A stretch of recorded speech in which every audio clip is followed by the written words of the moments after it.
Olá, sejam todos mais uma vez bem-vindos ao C-Pop, podcast de cultura pop do Correio do Povo. Eu sou o Carlos Corrêa e aqui comigo mais uma vez Márcio Gomes. E aí, Márcio, tudo bem? Oi, Carlos, tudo bom? Tudo.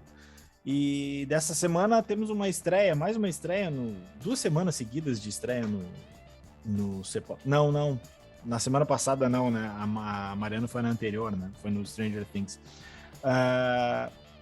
Christian Bira, tudo bom, Christian? Seja bem-vindo. E aí, beleza? Bom dia, boa tarde, boa noite, seja a hora que o pessoal for ouvir aí. Obrigado pelo convite, estamos aí. Nada, a gente é que agradece. A gente convidou o Christian hoje porque a gente vai falar de música.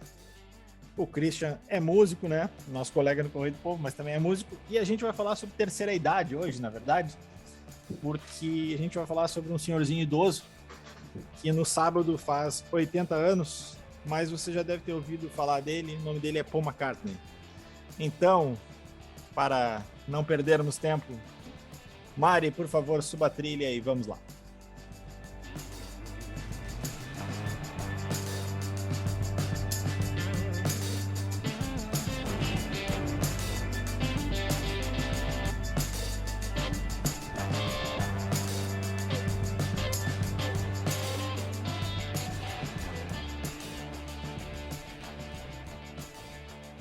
Então tá, né?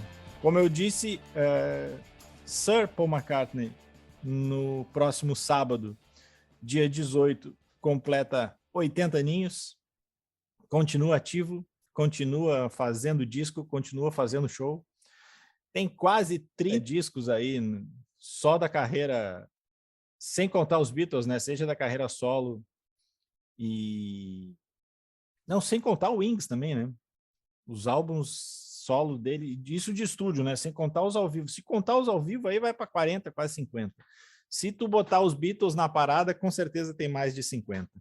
A gente fez há um tempo atrás um programa dos quem eram os grandes nomes da música que ainda estavam em atividade, assim, grande, né? E, obviamente, a gente falou do Paul. Pode ter gente do mesmo nível, assim, sei lá, Márcio, que é muito fã do Bob Dylan, né? Tá na mesma prateleira. E aí eu já quero começar puxando o Christian para a conversa, perguntando assim, tem gente da mesma prateleira, não tem nenhuma prateleira acima do Paul hoje em dia, né, Christian? Não, com certeza não, né? Tava lembrando aí, o Dylan tem os Stones, né? Também, que ainda estão na nativa e tal, mas mais que ele não tem mesmo, assim. O cara que tem uma relevância que atravessa 6 décadas é muita coisa, né? O Dylan também tem isso, né?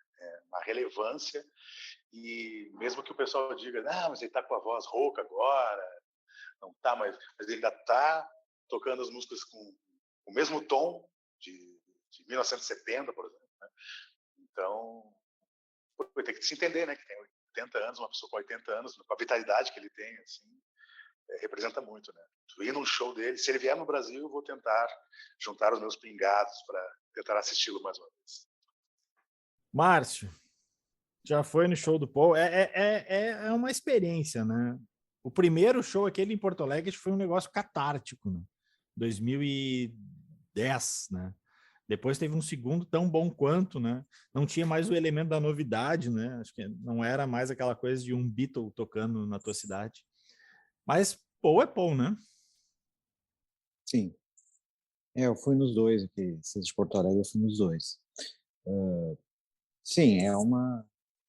Lógico que sempre o primeiro tem aquela coisa da primeira vez. Né? Então, mesma coisa quando os Stones tocaram aqui pela primeira vez, a primeira vez que, né, tu assiste a tua banda do coração, sempre tem aquela...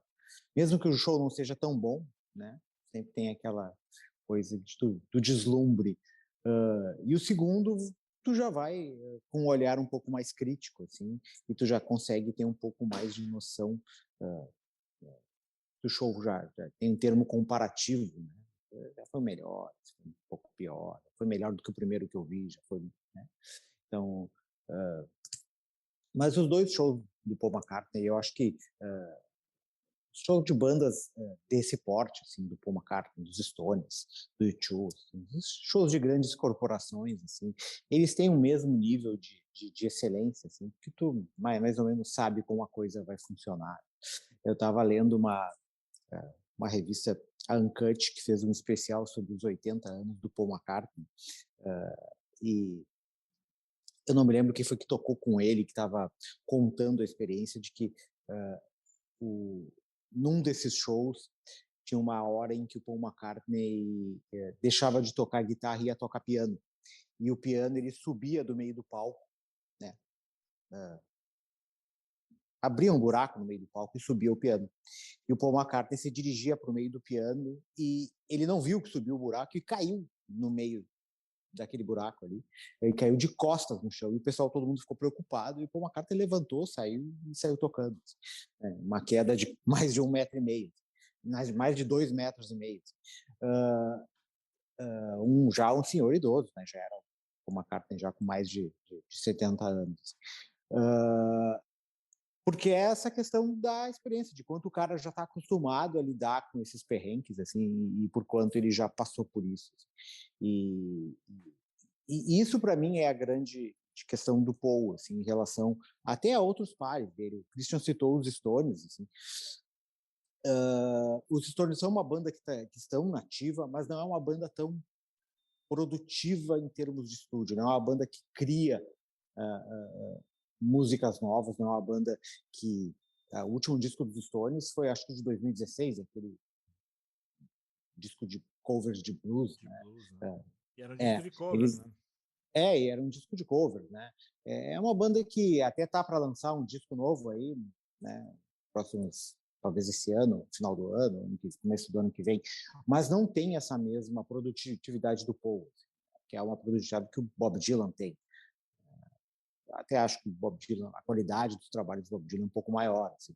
Mas o Paul McCartney, mesmo assim, a cada 3, 4 anos tem um material novo para lançar, tem uma turnê nova para sair. Então é um cara que continua produzindo ainda e tentando se manter no mesmo nível, apesar de, claro, não ter a mesma vendagem, porque a indústria fonográfica mudou, né? Ele mesmo já não tem provavelmente a mesma ambição de brigar no mesmo posto pelo primeiro lugar das paradas como ele tinha nos anos 70, nos anos 80, já sabe que a turma dele é outra, né? Os ventos passaram, mas ele continua tentando, né? Esse último disco dele aí, o McCartney 3, que saiu em 2020, né? Ele depois lançou uma nova versão, acho que foi em 2021, em que ele faz parceria... Disco, né? Com vários músicos, né? Tem o Josh Homme, tem a Phoebe Bridgers, então o Paul McCartney se encosta nessa galera mais nova, assim, e tenta reinventar as próprias músicas. Então é um cara que está sempre atento nessas coisas. Assim. Então o McCartney está sempre tentando se reinventar e não é um cara que fica parado no tempo, assim. Mas faz tudo isso sem perder aquela... E toda vez que tu ouve um disco novo do Paul McCartney, sempre tem aqueles elementos McCartneyanos, assim, desde a época dos Beatles, assim, né? Aquelas músicas que tu identifica, tem aquele elemento de Blackbird, de Yesterday, né? Aquelas coisas meio... não são músicas dos anos 60, né? Não são músicas dos anos 70, mas isso aqui eu já ouvi...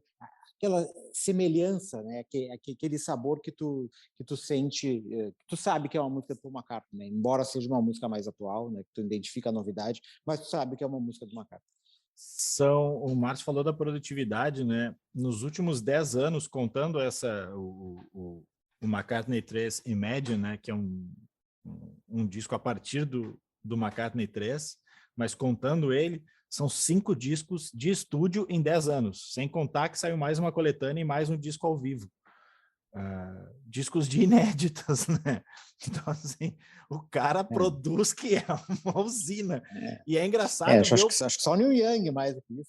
O Neil Young não tem filtro, né? O Neil Young faz uma música em 5 minutos e já bota no ar. Né? E é legal o que eu acho interessante nisso. Há uns tempos atrás tinha um programa, acho que no Multishow, acho que era no Bis, aquele canal, que era meio que ele, a grosso modo, era um workshop do Paul McCartney. E tava o pessoal ali e tal, e ele mostrando, se faz assim, se faz assado. Vou fazer uma música aqui.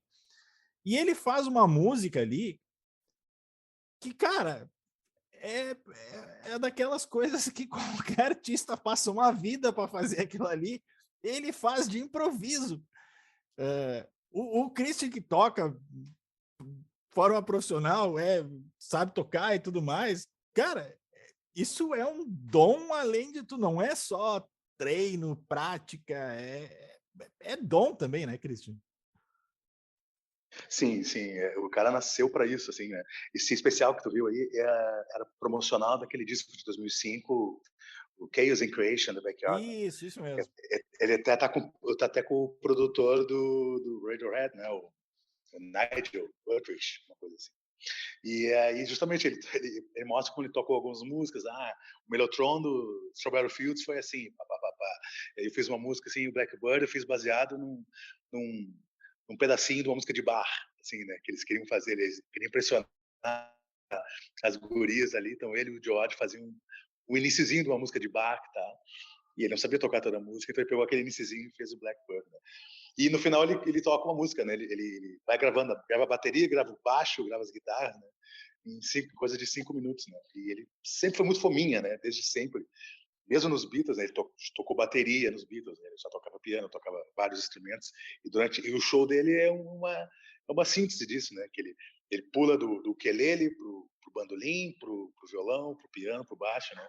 E é um cara que, se ele não tiver isso, ele não vive, né? Ele vive disso. Ele não precisa de dinheiro, ele não precisa se expor, assim, né? Ele não precisa de marketing, nada. Ele gosta mesmo daquele. É daquele cara que não consegue se aposentar. Você vai se aposentar se morrer mesmo.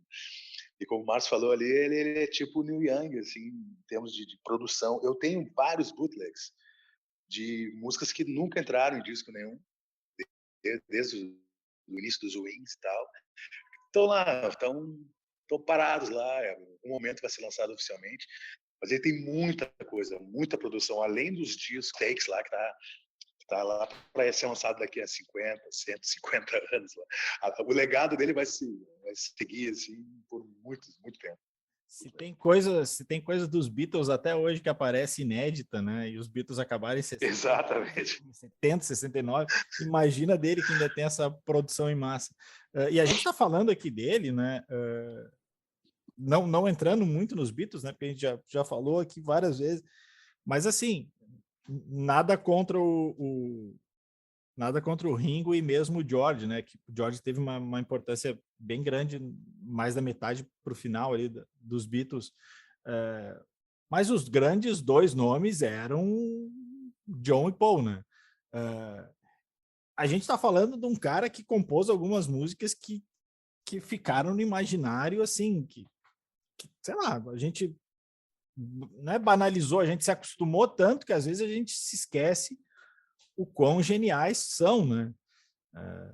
E isso que eu acho que talvez seja, não a influência dele, mas o papel dele. E ele mantém um padrão alto, porque assim, vamos pegar o exemplo dos Stones que a gente falou há pouco, né? O Mick Jagger tentou uma carreira solo e, né, nunca foi nada perto dos Stones. O Keith Richards, a mesma coisa.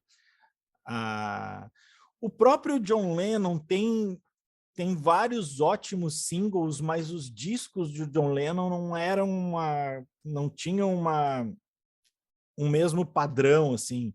Claro, nada vai ter o mesmo padrão dos Beatles, mas que eu digo assim, não eram uma coletânea do John Lennon talvez seja melhor que qualquer disco dele, né? Cada disco tinha ótimos 2 ou 3 singles, cara. O padrão de qualidade do Paul é impressionante, porque ele foi para o Wings e fez uns descasso, foi para a carreira solo dele e fez uns descasso, e ele é um cara que, como o Márcio disse, né, ele não se acomoda, ele vai por outros lados, ele, lá pelas tantas, resolveu enveredar para a carreira de música clássica.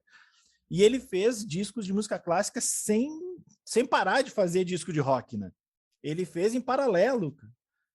E há pouco tempo atrás ele tocou com o Kanye West e com a Rihanna. Então, assim, o cara não para, né, Márcio? Ele faz muito projeto paralelo, né? Fez ele disse que lançou o Fireman também. Então ele teve aquela vez que ele foi tocar no Cavern também, né? E daí o que ele fez? Recrutou o David Gilmour, que era do Pink Floyd, pegou o Ian Pace, que era o baterista do Deep Purple, né? O Ian Pace estava em casa e recebeu um telefonema do Paul McCartney, quer tocar comigo no Cavern? Tocar Mas tu vai dizer não, né? Não vai dizer não, né? Chegou lá e tinha várias músicas da infância e da juventude do Paul McCartney que ele gostava, uns rocks antigos, e eles aprendiam na hora no estúdio a tocar e gravaram o disco e depois foram tocar no Cavern. Então, a forma de trabalhar, de lidar, e eu acho que, né, é uma coisa que já vem desde a época dos Beatles, assim, né? E eu acho que ele se move muito dessa forma, assim, a forma como ele transita pela vida, né? Não só pelo trabalho. E eu acho que era um pouco por isso que os Beatles chegaram a um ponto em que a coisa não funcionava. O Get Back mostra porque bastante isso, né? Porque eu acho que a personalidade ali era diferente. Assim. Eu acho que o George Harrison queria outra coisa, né? O John Lennon queria outra coisa. Eu acho que o Ringo queria um pouco, iria um pouco pelo que os outros queriam, né? Mas os outros dois não, né? Eu acho que a personalidade do John Lennon e do George Harrison era um pouco diferente, assim. E eles não conseguiam lidar com essa coisa dominadora e muito produtiva demais do Paul McCartney, assim. Acho que era um cara que, se tivesse 5 bandas ao mesmo tempo, ele conseguia lidar, né? E a gente vê outros músicos que também são um pouco assim, né, hoje, né? E no Get Back é isso, assim, é o Paul McCartney tentando querer mais do que um disco, né? Só um disco não é o suficiente pra gente, a gente precisa, além de um disco, é um show, é um filme, é algo que Toda além uma de um preocupação disco, com o legado, né? né?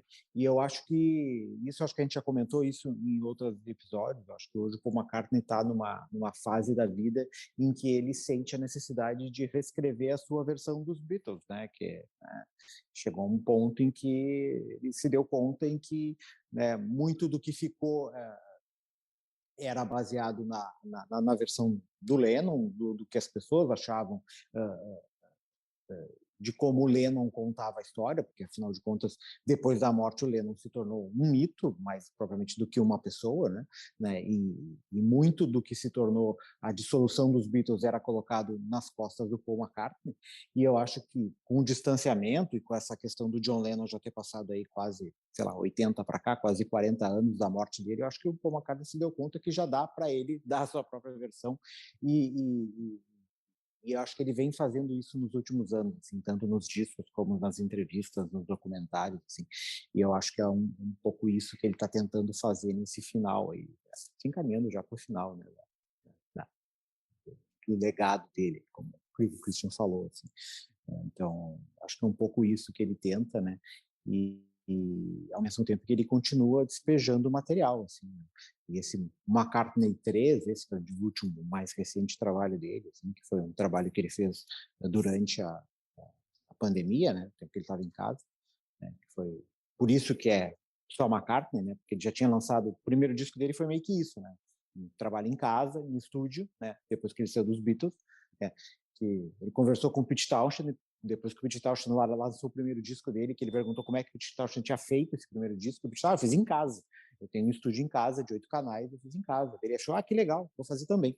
Daí pediu para a EMI construir um estúdio para ele, eu levar um estúdio na casa dele, construir um estúdio de 8 canais, ele gravou primeiro uma McCartney dessa forma, assim, né?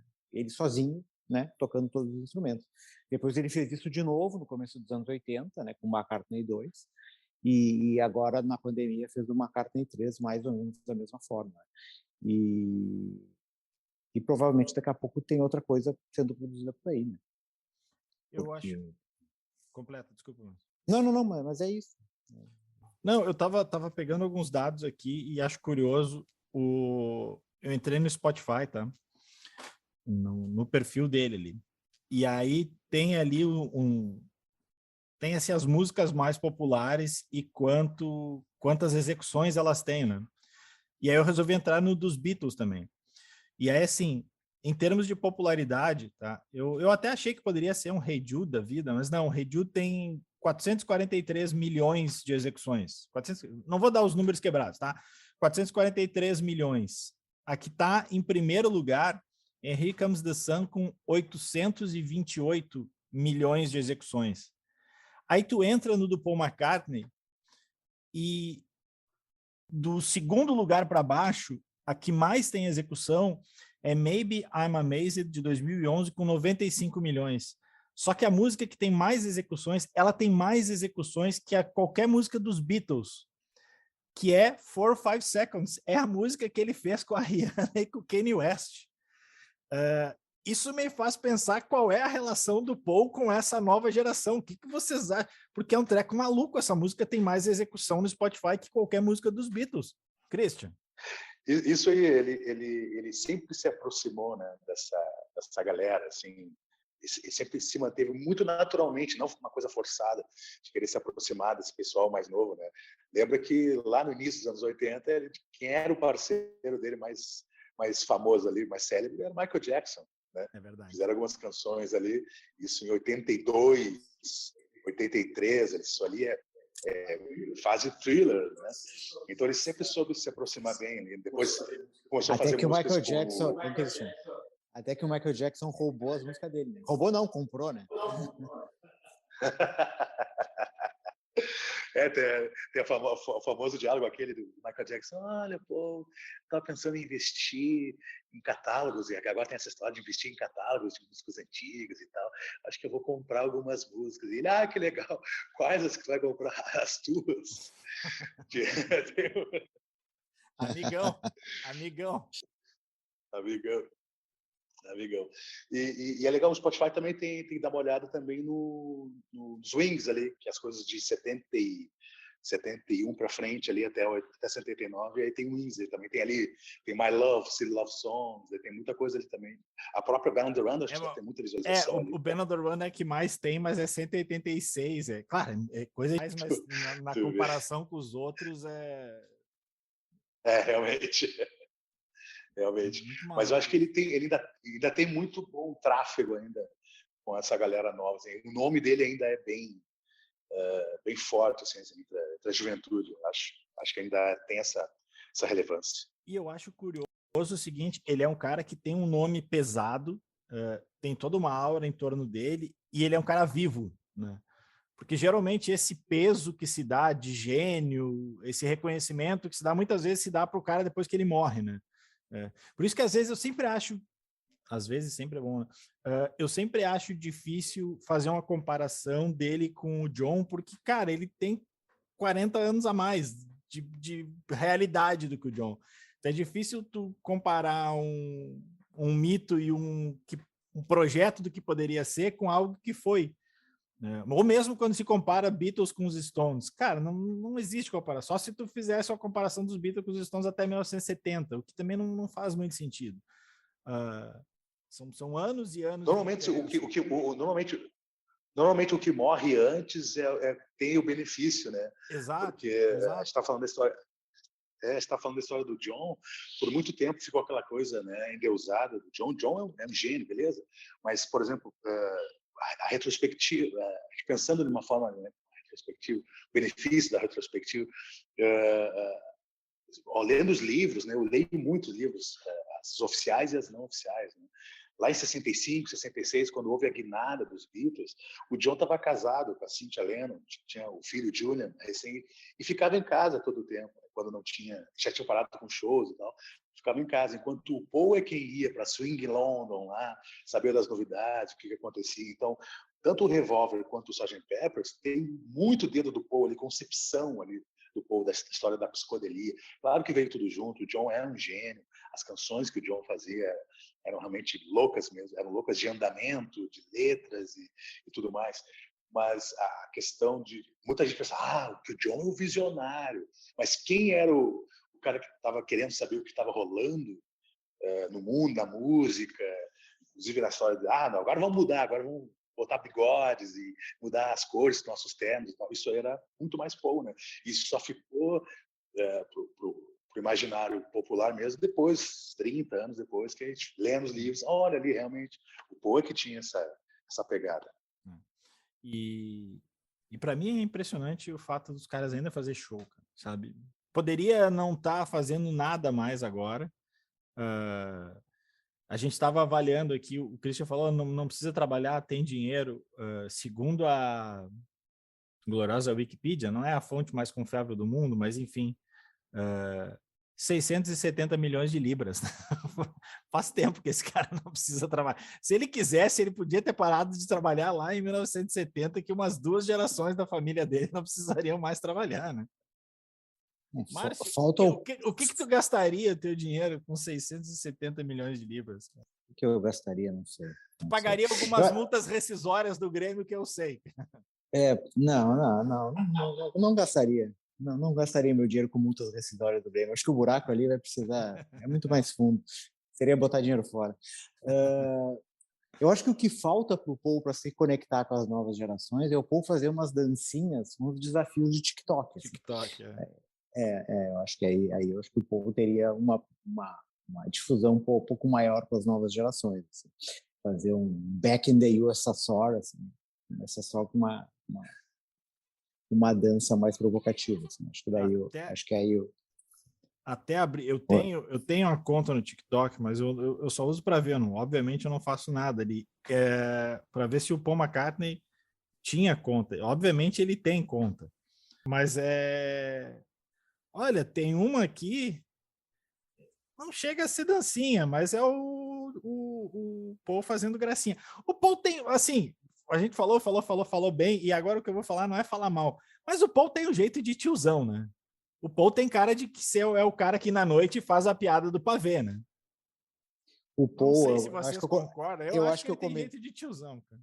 Eu acho que eu comentei com o Carlos, né, que nessa revista que eu tava lendo sobre os 80 anos do Paul McCartney, o Noel Gallagher conta da primeira vez que ele conheceu o Paul McCartney numa festa. Eu acho que foi uma festa da Stella McCartney, se eu não me engano, e que ele foi convidado e ele não sabia que o Paul McCartney ia estar lá. E daí ele chega, acho que foi em 95, né? Não me lembro o ano. Auge do Oasis ali, né? E daí ele chega na festa e o Paul McCartney tá lá e a primeira coisa, ele é apresentado e tal, e a primeira coisa que o Paul McCartney fala quando olha pro Noel dizendo, você parece um Beatle, tipo piada de tiozão, né? E o Noel responde para ele, você também, né? Então, tipo, 2 piadas de tiozões. É o tiozão e o tiozão carrancudo, né? Que no caso o tiozão carrancudo é o Noel, né? O tiozão ranzinza. É isso aí. O Noel é mais tiozão que o Paul, eu acho. É o tiozão que não, ele não é tão brabo quanto ele parece que é, mas é estilo, né? Tem que fazer o gênero. É o tiozão que reclama que botaram sal demais no churrasco. Mas eu acho que a última coisa, uma coisa que a gente poderia comentar aqui, eu queria ouvir um pouco do Christian sobre isso também, o que ele acha, foi a declaração, acho que mais polêmica do Paul McCartney dos últimos tempos, acho que foi dado ano passado, e que envolve os Stones. Talvez até o Carlos podia falar também, quando o Paul McCartney disse que os Stones eram uma boa bandinha de blues. Tu tem que manter teu legado, tu tem que se manter em evidência também, né? Aqui, o Paul pode falar o que ele quiser. Não sei o que o Christian acha, eu acho que o Paul tá liberado. O Paul tem passe livre, cara. Eu entendi mais ou menos o que ele quis dizer. É porque, por mais que o Stones também tenham feito bastante coisa, foi sempre uma banda que sempre se ligou muito à gênese do blues, seja nos riffs do Keith Richards, até na própria bateria. Aliás, o Charles Watts dizia que ele não era baterista de rock, que ele era um baterista de jazz tocando uma banda de rock. Então, assim, eles sempre foram muito conectados ao blues, enquanto os Beatles, na verdade, eles eram um pouco mais ecléticos, no sentido assim, vamos tocar aqui música indiana, vamos tocar aqui uma música para vovó, que o John reclamava de algumas músicas do Paul, assim, tipo Obladi Bladá, que eram músicas para vovó. Então, vamos tocar uma música para vovó, vamos tocar uma música no violão, vamos tocar um heavy, aí faz um Helter Skelter da vida. Eu acho que era uma banda que estava mais aberta a outros gêneros, assim, e tentava, não sei se conseguia tocar, eles não eram tão pesados quanto o Who, óbvio, mas quando eles tentaram fazer o Helter Skelter, a ideia era fazer uma espécie de Acancy for ele tem essa pegada Miles, né, Acancy for Miles do... Não, desculpa interromper, ele tem essa pegada concorrência, me lembra um pouco, ontem a gente estava falando por causa do The Boys, né, do Michael Jordan, né, o The Who fez um negócio pesado, aí eu vou lá, eu vou fazer eu vou fazer algo mais pesado. Aí foi lá e fez Helter Skelter. Ah, o Beach Boys lançou o Pet Sounds. Ah, então nós vamos ter que lançar algo foda. Vamos fazer o Sgt. Peppers. A grande questão é que, tipo, ele tomava algumas coisas como concorrência, mesmo que não fosse, ele ia lá e fazia, só que ele ia lá e fazia bem, né? É que eu acho que quando tu tá no topo, como era no caso dos Beatles, isso era tão evidente nos anos 60, né? A necessidade do tipo de manter no topo, ela é muito forte, né? E isso também era muito evidente com Michael Jordan, Até como uma visão no empresarial da basquete. coisa, né? Que ele tem É, muito essa visão empresarial. é que quando isso não é tão evidente assim, eu acho que a necessidade meio que se perde. Mas dos anos 60, eu acho que a questão dos Beatles, ela era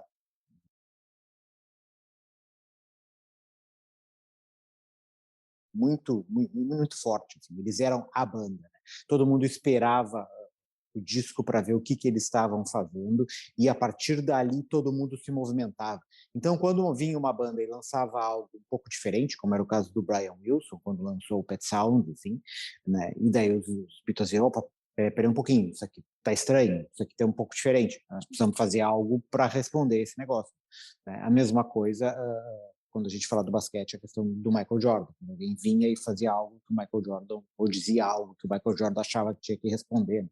É um pouco o que a gente viu agora no futebol um tempo atrás, né, com o Messi e o Cristiano Ronaldo, assim, os dois fazendo uma competição O meio LeBron e o Curry, né? taco a taco. Ali, acho que Não, o LeBron não é nem com o Curry, né? O LeBron é com naquela... o Jordan mesmo. Eu acho que ali naquela período Cleveland, Golden State, embora o time do Golden State era bem melhor que o time do Cleveland, né, mas tinha ali Curry e LeBron ali, né, naquele período ali de 2015, 2016, 2017 ali. Mas é isso, assim, eu acho que é essa questão, assim, de quando tu tá no topo, a necessidade de ficar constantemente provando, né, que tu é melhor e tu precisa respondendo desafios que se apresentam. Né? E eu acho que os Beatles, o McCartney fazia muito isso nos anos 60. Assim. Acho que depois que os Beatles acabaram, né, e a banda se dissolveu e o Paul McCartney se lançou em carreira solo, isso se perdeu um pouco. O Paul acabou tendo acho que não que ele deixou de buscar o topo das paradas, mas eu acho que ele acabou não lançando mais tendências e apenas tentando seguir o que estava acontecendo. Assim, ele tentava observar o que estava ocorrendo em volta, assim, e daí tentava se incluir nesse processo, assim, mais do que tentar abrir abrir caminhos, né? Criar novos frontes e tal. Ele busca tentar se inserir no que está surgindo, assim. Seja ali naquele primeiro McCartney ali, em que era uma coisa mais, como é que é, mais pastoril, assim, né? Mais acústica, uma coisa mais voltada e parecida com o que o The Band estava fazendo, né? Depois a gente tinha ali aqueles rocks de estádio do Wings ali, que era uma coisa meio também, que era o que acontecia meados dos anos 70, aquele soft rock, que era o que acontecia ali por 75, 76, 77. Depois nos anos 80, com McCartney 2, ali, que é aqueles synth rock, né? Aquela new wave. Então ele meio que surfa na onda do que está acontecendo em volta mais do que tentar lançar tendências, que era o que ele fazia nos Beatles. Eu acho que ele meio que se recolheu a sua necessidade do momento. Então, acho que depois que os Beatles acabam, isso meio que se perde para ele. Mas isso não significa que ele não tenta buscar os topos das paradas. Né? Acho que ele chegou em alguns momentos, com algumas músicas, a liderar a Billboard, né? Mas em termos de novidade e do que ele apresenta para a música pop, ele, obviamente, não chega aos pés do que ele produziu nos anos 60, assim, em termos de inovação, de mudança. Buenas, a gente vai estar se encaminhando para o final. Vocês têm alguma última consideração aí? A gente tem mais uns 2 minutinhos aí. Tá pegando só um ganchinho rapidinho do Márcio, né? Aquela coisa da competitividade. Está falando de outros esportes, né? Senna e Prost era assim, né? Nadal e Federer, né? E tinha isso um pouco nos anos 60. O Paul sempre foi muito competitivo e havia uma competição mesmo dentro da banda, né? Aí o John compunha Strawberry Fields, ele tinha que ir lá com o Penny Lane, né? Então acho que essa coisa de ter sossegado tentar ir para o topo e tal. Tem um pouco disso, porque quando ele perdeu o John, ele meio que perdeu essa referência, com quem que eu vou dar essa competida e tal, né? Mas era uma coisa sempre saudável, né? Meu disco favorito do Paul é o Ram, de 71, maravilhoso, é a dica que eu daria aí. E depois, digamos, maioridade, o Flaming Pie, de 97, que também é maravilhoso, tem músicas muito boas. Quais são os melhores discos para vocês aí? Márcio, te aventura. Vai, pior que eu não fujo muito do que o Christian falou, né? Eu gosto muito daquela música Backseat of My Car. Podia estar em qualquer um dos discos dos Beatles ali, acho uma baita de uma canção. Gosto do primeiro McCartney também, embora seja um disco mais quase amador, assim, né? Se a gente pode chamar o McCartney de amador em algum momento, mas mais por ser um disco produzido por ele próprio, assim, né? Gosto do Driving Rain, gosto do Colors in Creation, gosto desse último disco do McCartney 3 que eu estava ouvindo. Dos anos, só para dizer que a gente não falou nada dos anos 80, né? Que é um período que também é meio deixado de lado, mas eu gosto daquele Tug of War, eu acho que é um bom disco, que é meio relegado, mas é um disco de 82 ali. Tem aquela música que ele faz em homenagem ao John Lennon também, aquela Here Today. Enfim, né? Acho que uma carta tem bons discos aí ao longo da sua trajetória. Tem muita coisa ruim também, né? Tem muitos discos normal, que dá pra gente passar longe. Assim. Mas faz parte, né? Eu confesso que eu escutava bastante Beatles, a carreira solo, eu comecei a escutar bem depois, assim. Eu lembro que, por exemplo, Ben on the Run é uma música que eu escutava mais jogando Guitar Hero do que propriamente em disco, e era legal de jogar porque era desafiadora a música. Eu acho bem bacana aquele Memory Almost Full de 2007. Acho que tem uma música, acho que é daquele disco Ever Present Past. Eu acho bem massa. E também como dica, a gente já falei aqui acho que algumas vezes, mas tem no Star Plus um documentário, uma série que é uns 6, 7 episódios dele com o Rick Rubin, e eles ficam basicamente falando de música. Tipo, não tem um norte a série, é eles falando de música, e é genial, porque o processo ali é espantoso, dos dois, né? Mas enfim, vamos estourar o tempo aqui. Quero agradecer aí a presença do Christian. Valeu, Christian. Valeu. Volte sempre. E agora a gente vai falar de animações, certo? Então vamos lá.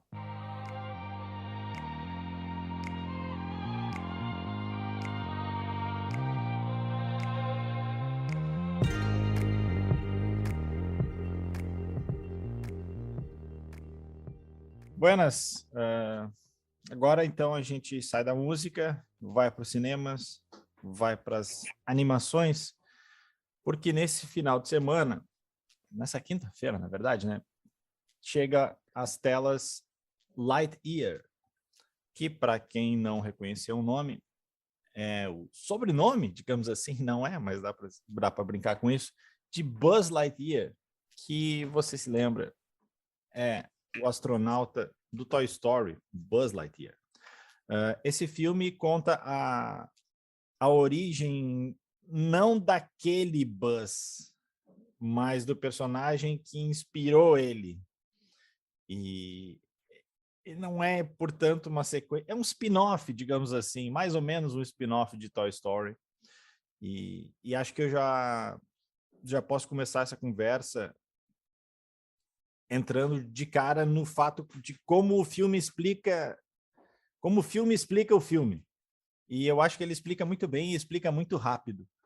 Que logo na primeira cena aparece ali um letreiro dizendo que em 95, 6, 3, no Toy Story 1, o Andy, que é o menino, dono dos bonecos, ganhou um boneco de um astronauta, no caso o Buzz Lightyear, que era o personagem preferido de um filme que ele tinha visto. O filme que a gente vê na sequência, logo depois, eles explicam assim, esse é o filme. E aí tá explicado, e tá bem explicado, não precisa explicar muito mais que isso. Aí a gente vai para a história do Buzz, né, de por que ele é aquele herói e tudo mais.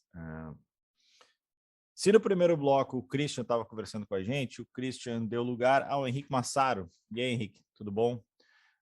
Então, já te coloco na conversa aí para ver o que tu achou. Primeiro, sem spoiler. Não sei se tem muito spoiler nesse filme, né? Mas, enfim. Primeiro primeiro sem Tem um grande spoiler. spoiler. Tem um grande Sim. spoiler no final, ele tem sim. Então poupem spoilers para o final. Diz aí, Tá. Henrique, primeiro o que tu achou do filme e depois a gente entra em algo mais... Vamos lá. Tudo bom, Carlos? Tudo bom, Márcio? Pois eu acho que eu gostei do filme, me diverti, assim, acho que ele, surpreendentemente, funciona de forma bem independente dos Toy Stories, né? A gente até comentou isso quando saiu do filme, porque isso até poderia ser uma dúvida na cabeça do público, eu acho. O que vai ser como assim, é um filme do Buzz Lightyear, né, que é um brinquedo? Eu acho que uma parte do público podia estar com essa dúvida, e eles resolvem bem rapidamente ali nessas duas linhas que eles colocam na tela logo no início do filme, né? Já nos estabelece ali que é uma história independente, é a história que originou o personagem que a gente conhece dos Toy Story. Então, acho que isso foi uma sacada bem inteligente, assim, para que a história pudesse fluir tranquilamente. E acho que essa parte aqui, sem spoilers, né? Acho que funciona legal, assim, eu falei tudo isso para dizer que, né, surpreendentemente, não é necessário ter assistido aos Toy Stories para curtir esse filme. Claro que acho que a maioria das pessoas já viu, né? Quem procura esse filme provavelmente é fã dos Toy Story, e conhecendo o filme, algumas referências ali se tornam mais legais da gente assistir, mas a história funciona de forma, como eu falei, de forma independente. Acho que ele tem um dilema central ali, né? Que é a história, isso que está na sinopse, né? Portanto, não é spoiler, do fato de que eles ficam presos num planeta ali, né? Não sei quantos milhões de anos-luz distante da Terra, por um erro que o Buzz Lightyear acredita que seja dele, e ele fica tentando solucionar esse problema, né, sozinho, e a gente acompanha uma história que é uma trajetória, né, aquela trajetória clássica da redenção do personagem, ele descobrindo que, na verdade, talvez ele precise dos outros, ele tendo os recrutas ali que ele menosprezava no início como seus possíveis aliados, e o gato robô ali, que é o Sox, né? Que para mim é o que vale o filme, assim, para mim a melhor coisa do filme é a presença desse gato robô. E, enfim, só para ressaltar, nada disso que eu estou dizendo é spoiler, tudo isso está no trailer. Então, eu gostei, achei uma história bem envolvente, assim, com cenas de ação bem legais, assim, que criam uma tensão boa, né, apesar de ser uma animação. Em vários momentos lembra o Interestelar. A gente pode entrar nesse ponto depois na parte com spoilers, mas em linhas gerais é isso. Certo. Márcio, vai daí. Oi. É um filme que ele muda em relação ao Toy Story, porque não é mais brinquedos que ganham vida, né? É um personagem de ação. É um filme mais de ação do que de comédia, né? Isso estava comentando até lá em casa, né? Para já alertar quando fossem ver, né? Não esperar que seja um filme muito, muito engraçado. Tem seus momentos cômicos, claro, ali, né? Especialmente no gato que o Henrique comentou aí, que é o personagem mais engraçado aí, os momentos mais cômicos da história ali. Mas é um filme mais de ação, assim, de aventura, de ficção científica, e por isso ele é bem divertido, assim, passa bem rápido, né? Mas ele difere bastante, assim, é bem diferente pelo menos do que eu achei, assim, em relação aos outros Toy Stories.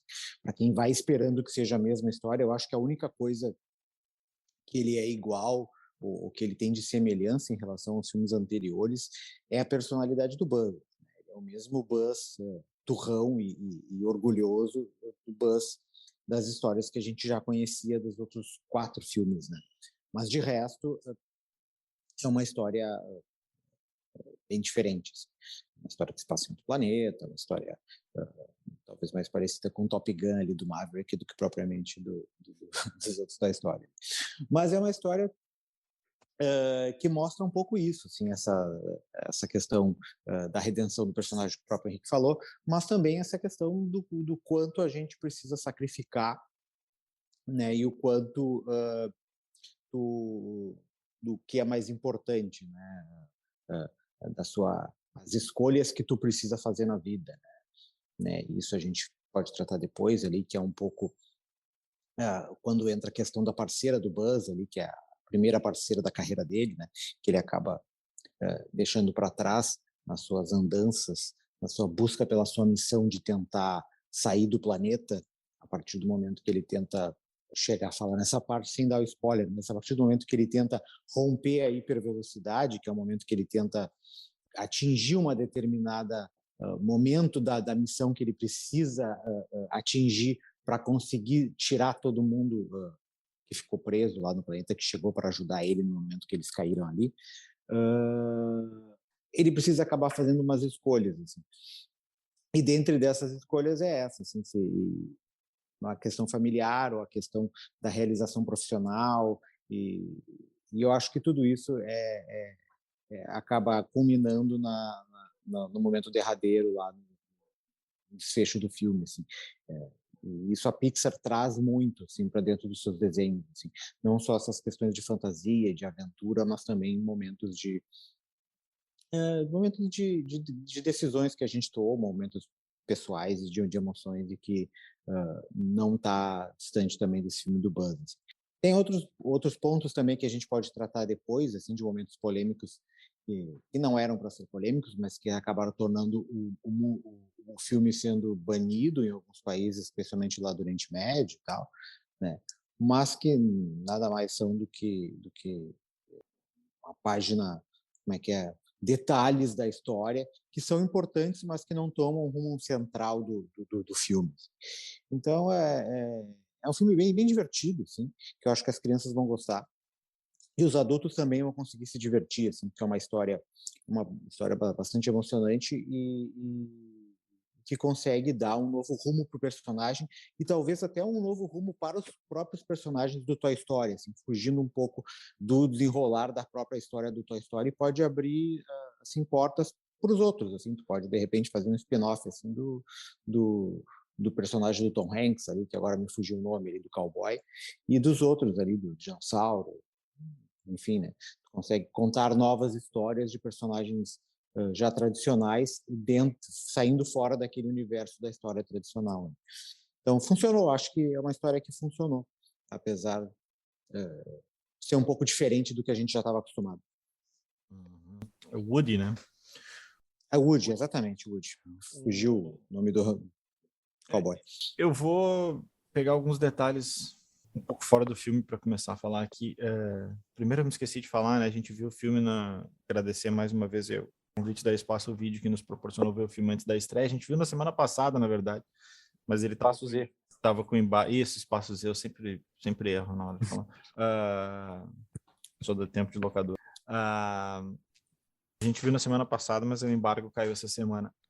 Tem algumas coisas assim que eu tinha um pouco de receio, porque a gente viu a versão legendada, também aconteceu a mesma coisa. O dublador era o Tim Allen.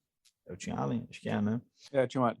Isso. E trocaram, e agora é o Chris Evans, que é o cara que faz o Capitão América, né? E na versão dublada, também não é mais o Guilherme Briggs, que é o cara que fazia o Buzz desde o Toy Story 1, o cara que faz Superman no Liga da Justiça e tudo mais.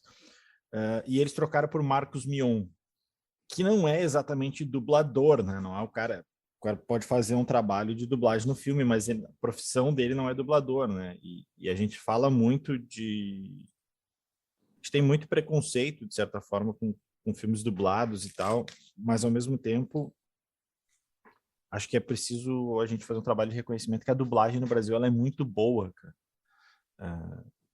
Tanto para filmes quanto para animações, assim, o trabalho de dublagem no Brasil, pelo que a gente vê dos outros, assim, tá num nível muito top.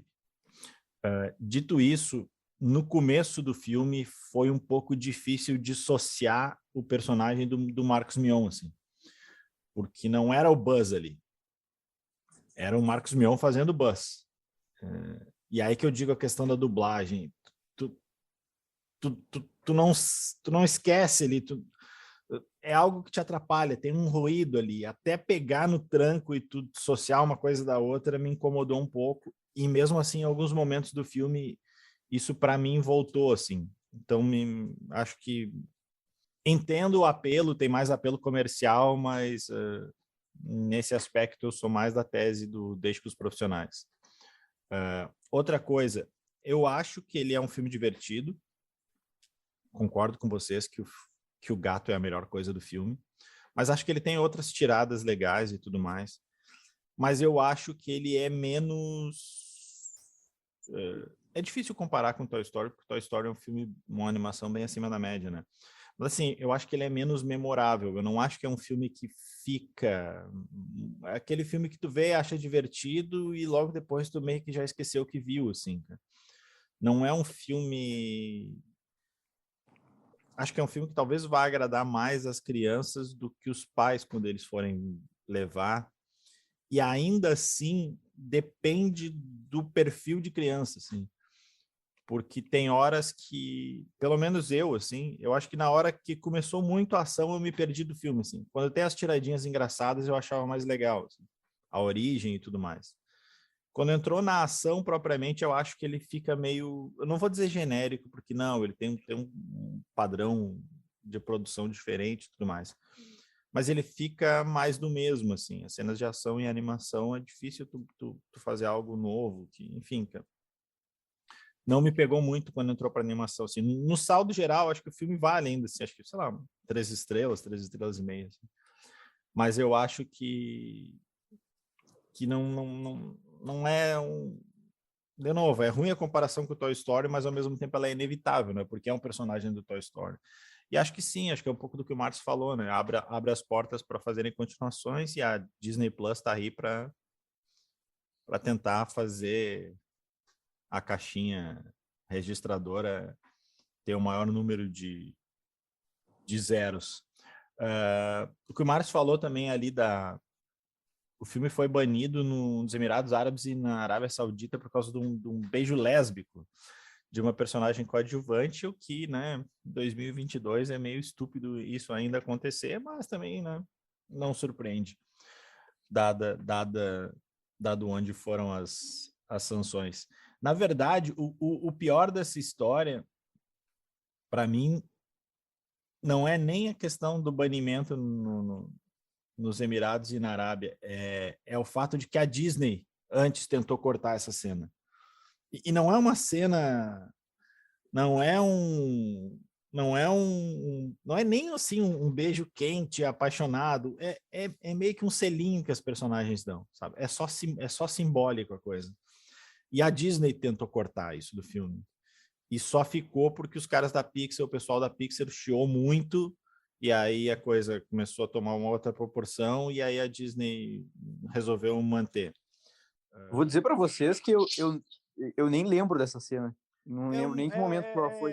Em uma das Foi cenas muito que rápido. ele abre a porta lá, É, tem passagem. Agora Ele já tá entrando. olhando elas. Tá. é que é para ser tão normalizado, né? Exato. Tipo, o filme passa como para ser algo tão normal que tu não é algo com destaque, assim, porque é para ser algo. Isso é legal no tipo, filme, assim. né? E na boa, é para ser algo normalizado. É para ser algo, né? O filme faz isso de forma eu correta. tava até. Eu tava tentando. Eu até comentei. Vai daí. Não, sobre isso, eu até comentei, acho que foi com o Márcio, que me chamou a atenção que criaram uma polêmica tão grande, desnecessária com isso, que eu ouvi de mais de uma pessoa, quando eu comentei que eu ia ver o filme, as pessoas dizendo, esse é o filme que o Buzz Lightyear é gay. As pessoas entenderam não tem nada outra coisa, assim, entendeu? Mas é que hoje tudo que tu faz, qualquer coisa que tu foge do que as pessoas já estão acostumadas, já vira polêmica. A própria série agora da Miss Marvel, que estreou na semana passada, que é um núcleo e uma personagem muçulmana, né, que tem uma família muçulmana, que ela é descendente de paquistanesa, não sei se ela nasceu no Paquistão, a série não esclarece isso, mas a família dela é paquistanesa. Já houve também toda uma série de reações nas redes sociais contra a série, só por causa disso. A série, o primeiro episódio foi muito bom, né? Muito bom. A série é muito divertida. Eu acho que é uma das melhores séries, pelo menos pelo primeiro episódio. O melhor não vi piloto todo o resto dessas ainda. séries da Marvel. Exatamente, assim.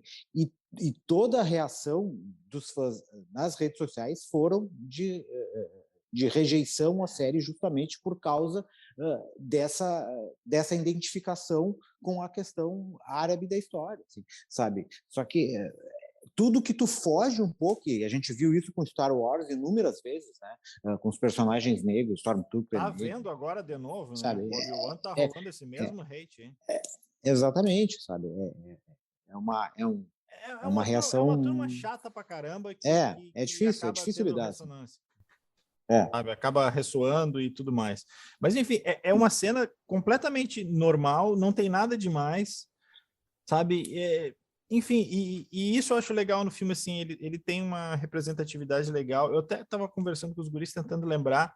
Eu não lembro se no Toy Story, pelo menos não me vem à cabeça, assim, além além dessa personagem ter uma namorada, tem vários personagens negros nesse filme. Eu não lembro disso no Toy Story. Posso estar cometendo um erro aqui, mas eu não lembro, pelo menos, assim, de personagens importantes no universo do Toy Story. Então, acho legal o filme ter ido por esse caminho, assim, também de mais representatividade. Só para falar ligeirinho, assim, o diretor é o Angus MacLane. Ele é o primeiro filme só dele, na verdade, né? Ele tinha dirigido também Procurando Dory, que também é uma sequência, né? Aí nesse caso é sequência mesmo, né? Não é um spin-off. Mas ele era co-diretor, não era só dele o filme. Ele tinha dirigido só alguns curtas ligados ao Toy Story, né? O Toy Story de terror e o Toy Story Um Pequeno Grande Erro, além de um curta do Wall-E. Mas então é isso. Entre na parte dos spoilers aí, que quando vira meio Interstellar aí, que a gente pode falar um pouco mais aí para se encaminhar para o final. Eu acho, entrando em spoilers, então, né? Contextualizem primeiro, né? Não, só sobre essa questão do beijo e tal, é engraçado, porque essas pessoas que acabam criando a polêmica, elas condicionam a cabeça de outras pessoas até, né? Esse comentário que eu vi foi de pessoas que nem ligam para isso, assim, a pessoa criou a imagem de que o filme era sobre isso, assim, de tanto que criaram um negócio, assim, É o na filme real que é vai uma coisa lacrar. assim, O filme não tem nada, absolutamente nada a ver, nada a ver. Só tem Uma coisa bem... personagens como existem pessoas na vida. É uma coisa super sutil, assim, e tal. Enfim, mas entrando em spoilers, assim, né? Bom, a gente vê o Buzz e eles ficam presos nesse planeta. Eu estava vendo que 4,2 milhões de anos-luz da Terra. E é por causa de certa forma de um erro dele, que eles não conseguiram. Ele acabou quebrando o negócio da nave deles ali, né? E ele fica tentando consertar isso sozinho, e a gente acompanha ele tentando, né, ele bem Buzz Lightyear mesmo, né, como o Márcio falou, do Turrão, assim, que já é o personagem que a gente conhece do Toy Story, tentando consertar isso sozinho, enquanto as pessoas ali na volta, os colegas, os amigos dele, seguem a vida nesse planeta ali, né? Eles vão criando um mundo para viver e ele fica focado só nisso, assim. Só que cada vez que... Só para ficar aí fica meio Interstellar mesmo, né? Cada vez ele tenta fazer uma viagem para consertar um negócio. E aí, cada vez que ele viaja, isso é um conceito da física mesmo, tudo mais. Claro que no filme tá muito exagerado e tudo mais. Mas cada vez que ele viaja, ele volta e se passaram 4 anos, e para ele se passaram alguns minutos, assim. Só que ele insiste... O Buzz só volta em ano de Copa do Mundo, assim, para mim tá valendo. O problema é se ele voltar no ano que não tem nem Copa nem Olimpíada, né? Aí é ruim, né? Aí ele... Ou depende, né? Se precisar do voto do Buzz. Aí, assim, só que ele insiste nessas missões. Então ele vai meio que perdendo... Não é perdendo tempo, mas ele vai perdendo convívio com aquelas pessoas. Ele... aí é bem... A capitã, a parceira dele, ela tem meio que a mesma idade dele, assim, e logo na sequência ela já tá bem velhinha, e para ele se passaram algumas horas só. Então é esse tipo de coisa que tem lá no Interstellar, né? Ele vai, essa parte assim é bem Interstellar, porque ele vai perdendo, é bem isso, ele vai perdendo o tempo dos outros, assim. E as pessoas que ele bota na cabeça que ele deixou todo mundo preso ali, ele tem que consertar, na verdade as pessoas estão seguindo suas vidas, né, criando família. Essa amiga dele tem filho, tem neta, todo mundo vai seguindo, assim, e ele fica ali com aquela visão de túnel ali para tentar resolver aquilo sozinho.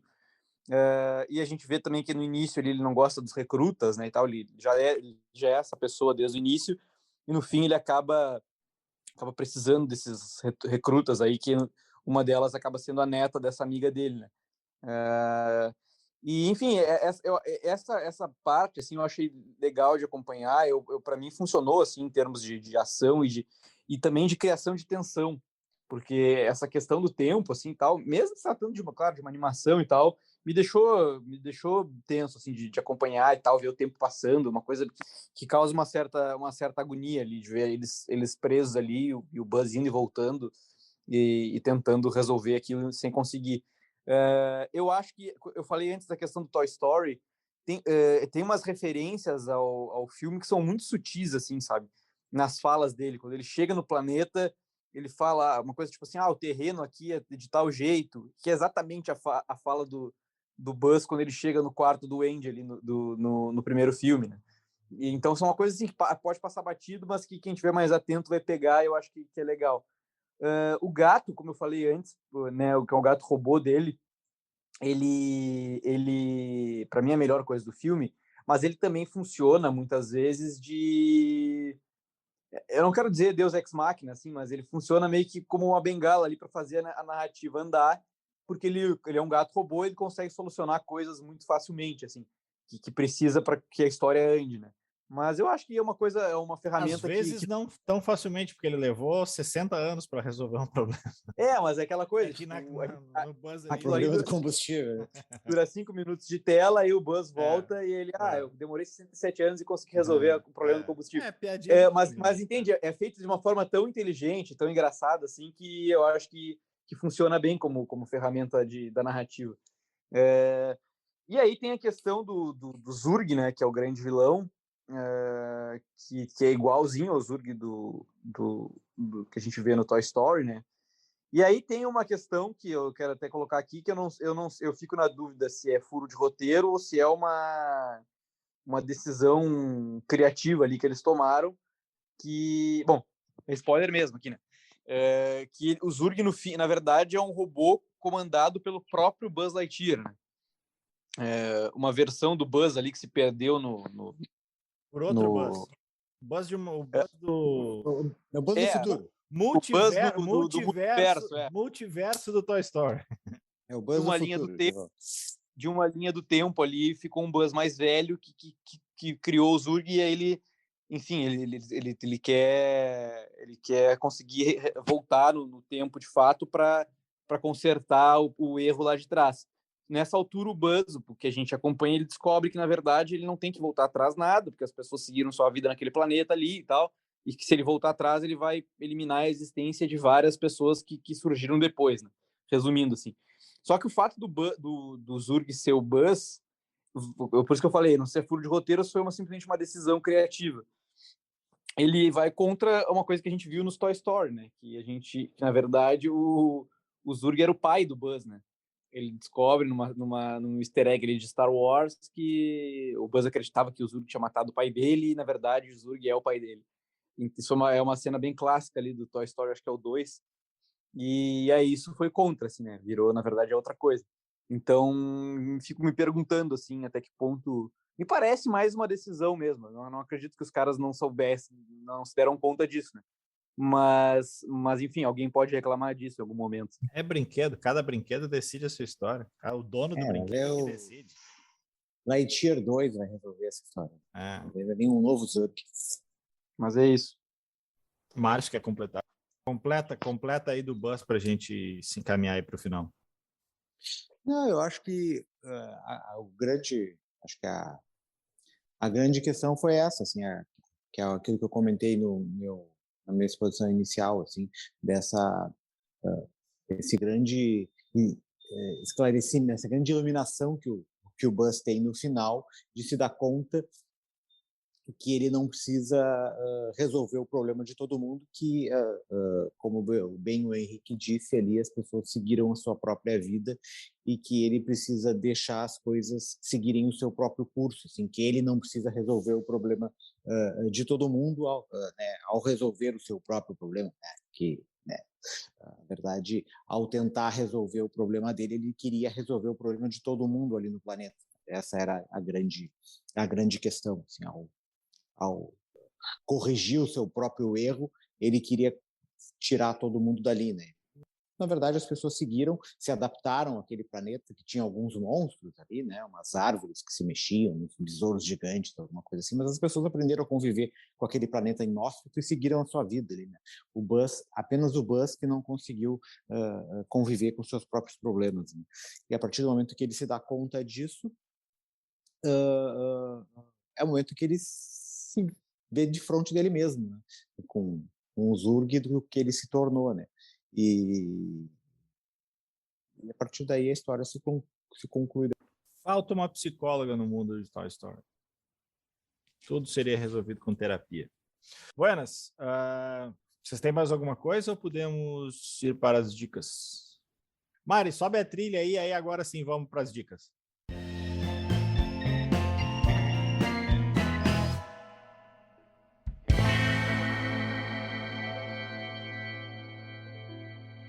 Beleza, agora sim, Márcio, vai lá.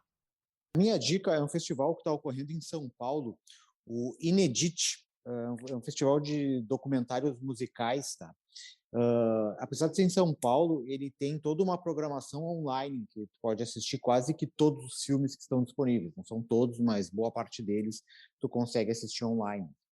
Ele começa dia 15, se eu não me engano, e vai até o dia 26 de junho, 26, 27 de junho, tá? Daí tem documentários nacionais, internacionais, tem documentários só de heavy metal, documentários de músicas alternativas, enfim, tem um monte de coisa lá. Documentário do Belchior, Thelonious Monk, Courtney Barnett, Angra, sei lá, Metallica, um monte de gente. Eu vou dar aqui o endereço. O pessoal pode buscar por Inedit também no Google, que deve chegar lá, é in-edit, EDIT, mas eu vou ler e depois eu vou passar, a gente vai botar na descrição do programa no Spotify e também no site também, né? No site. Então é br.in-edit,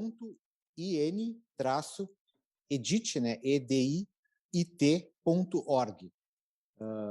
Daí é só entrar no site, ali na programação, e daí tem toda a programação e os filmes que estão disponíveis online ali, para quem quiser assistir. Tem bastante coisa legal. Beleza. Henrique.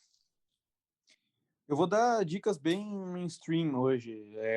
Vou lembrar que estreou a última temporada de Peaky Blinders na Netflix. Eu não vi ainda, mas tenho certeza que está bem boa. É uma série que eu gosto muito. E vou falar aqui do novo filme do Adam Sandler, que surpreendentemente aí em menos de 3 anos fez um outro bom filme. Depois do Joias Brutas, esse sim, um filmaço, né? Esse de agora não é nesse nível, mas é um filme bem legal, que é sobre basquete e tal. Tá estreando na Netflix, acho que bastante gente já viu. E eu fui positivamente surpreendido. É um filme, enfim, bem filme de esportes mesmo, e ele usa vários jogadores da NBA, ex-jogadores e tal. Tem jogadores do basquete de rua também. E é uma boa pedida, assim, para um fim de semana, assim, um domingão, uma boa pedida. Como é que é o nome do filme? É Arremessando Alto, Hustle. Arremessando Alto, certo. Mais uma daquelas traduções da Netflix. Que nem o Last Dance, que virou Arremesso Final. Arremesso Final. Cara, eu vou dar 2 dicas, eu vou dar só dica meio nostálgica, assim. Umas que só aposta na nostalgia e outras que são realmente nostálgicas. Eu vi nesse final de semana, eu não tinha visto nos cinemas, entrou agora na HBO Max, o novo Caça-Fantasmas Mais Além também, outro desses títulos, que no original era o Ghostbusters Afterlife. Não é nem, na verdade, Caça-Fantasmas, é só Ghostbusters aqui, eles não traduziram mais. Ao contrário daquele último Caça-Fantasmas que teve há alguns anos, que era só com elenco feminino, tinha alguns momentos engraçados, mas né, não decolava. Esse filme, eu acho que ele tem bem mais a pegada dos filmes originais, obviamente não se compara, mas acho legal que ele tem a mesma vibe dos filmes lá dos anos 80. Tem as participações especiais, né? Essas alturas do campeonato não chega a ser surpresa, os trailers e todo o material de divulgação falava nisso. A guriazinha que faz o filme é muito boa também, então a minha dica é essa, Caça-Fantasmas Afterlife, Mais Além. E aí eu tava fuçando, para chegar nesse filme eu fiquei fuçando um pouco ali na HBO e descobri outras duas coisas, aí sim, nostalgia infantil, entraram no serviço da HBO. Um eu sei que entrou agora, o outro eu não tinha visto ainda, mas eu acho que também é novo. Entrou toda a primeira temporada de Thundercats, com sei lá quantos episódios, são vários, não sei se 60, coisa assim, que é muito, são vários episódios. Thundercats. Tem inclusive o episódio Origem, que o Lion ainda é criança. Obviamente é o primeiro. Eles vão fazer uma versão nova, né? Deixa eu ouvir isso, pessoal. Vão fazer um reboot do desenho, acho. Li isso em algum lugar. Então tá lá, toda a primeira temporada de Thundercats. E eu vi que entrou também tem uma temporada mais nova, mas tem uma temporada lá de 68 também de Corrida Maluca. O desenho também, né? Dick Vigarista, Penélope Charmosa e tudo mais. Tem desenhos diferentes ali no HBO. Tem uma versão mais nova, o traço mesmo é diferente, mas tem a versão original lá de 68 das corridinhas e tudo mais. Então essas são minhas dicas, todas elas na HBO. A HBO não está nos patrocinando, inclusive se quiser, HBO, sinta-se à vontade aí, a gente encaminha para o comercial, mas essa é no amor mesmo, certo? A gente vai ficando por aqui, então, agradecendo aí a presença do Henrique, o Christian no primeiro bloco, a edição da Mariana Neck. A gente volta na semana que vem. Então tá, um abraço e tchau, tchau.